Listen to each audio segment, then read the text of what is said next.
Okay, this is my round 4 game.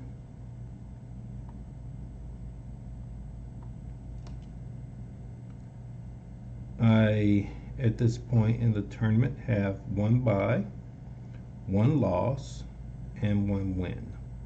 So let's see what happens here.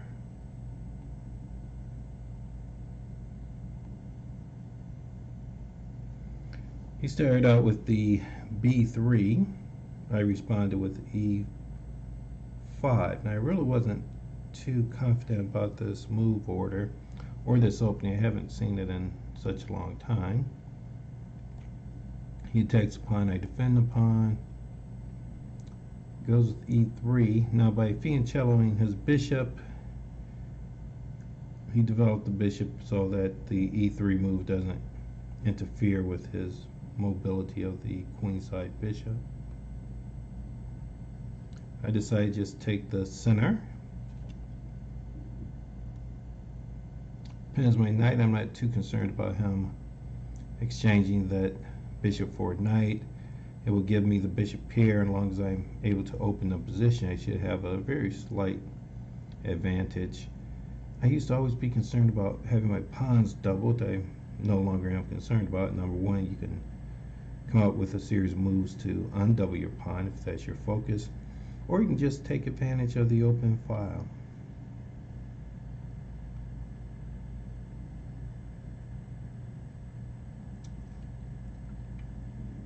Here I decided to take the center, which is an acceptable move according to the computer, but it's not the main line, which is fine by me. Now here I'm determining where best to position my pieces. I'm thinking the bishop at D6, the other bishop at D7, rook at F6, kingside castle. And I want him to decide what he wants to do with that bishop. I don't like to just let pins sit there indefinitely. So I'll probably go with H3 as well. H6, I'm sorry. Exchange off the bishop. Now I have double pawns, but I also have a advantage in space. I have the black pawn at E4.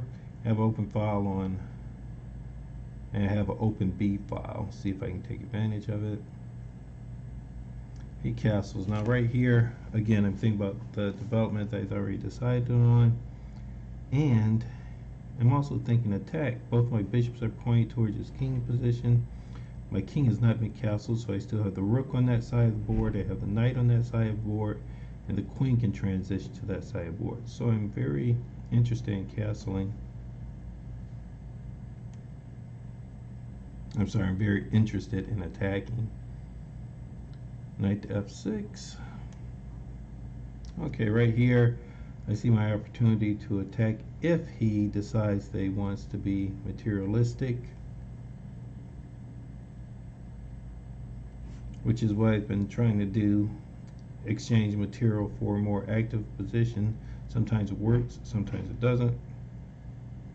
So if he exchanges off this pawn at E4, then he's looking to gain the pawn at G7, which would stop me from castling, but it will give me attacking opportunities. Exactly what transpires. Now he could back out and just go knight to D2, but he doesn't. He takes the pawn. I attack his bishop. He plays off. Now I really didn't see the bishop going towards H8. I only anticipated it going back to B2. But fortunately it worked out because he did not see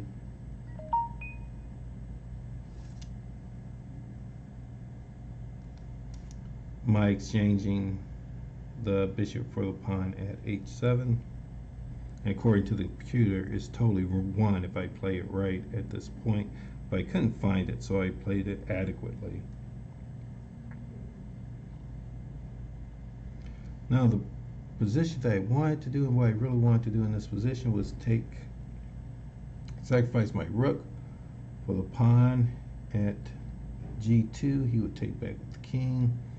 I come back with the bishop and check. The king will move back, but that's as far as I could figure it out. I didn't see anything after that. Well, Fortunately, the computer did see something after that. It says king to d7. Then the other rook comes into the attack, and there's no way to defend. Well, I couldn't find that move, so I just went ahead and took my pawn back, still realizing I had significant opportunities to attack. I'm sorry, took my piece back. Even now, the computer says, given this position, black is like a piece up.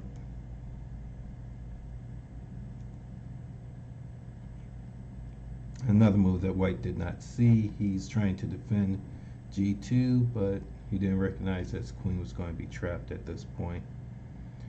There's no adequate answer to the move, so he just has to sacrifice his queen, or give up his queen rather. I take back.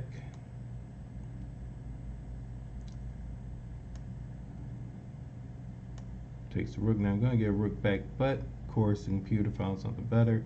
It says check with the queen. Queen to h1 check. King has to move out. Then take with the knight, and you get the free rook back. But what I saw was just as winning, I thought, or just as good.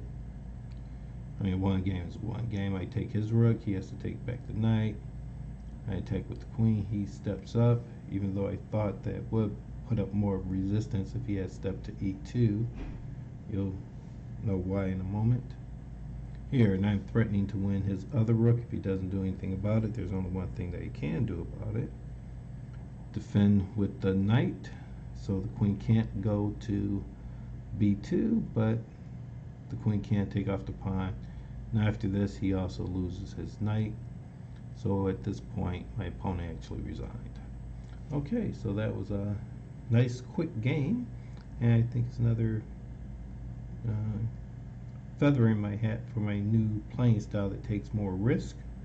Of course, it doesn't always work out, but it's nice when it does. Okay, bye for now.